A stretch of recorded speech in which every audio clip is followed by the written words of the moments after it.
Шидий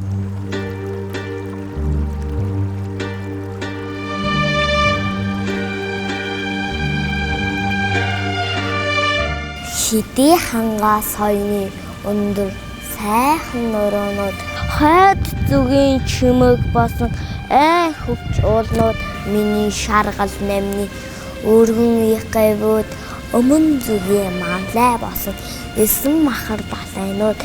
энэ бол миний төрсөн нутаг Монголын сайхан ороо хэрлэн онон туулын тунгалаг ариун мөрнүүд хотол орны юм басан горих будаг ашгаанууд хөвсгөл ус бэрийн гүн цэнгэр нуурууд хүм малын ундаа басан тайран бүрд уснууд энэ бол миний төрсөн нутаг Монголын сайхан ороо.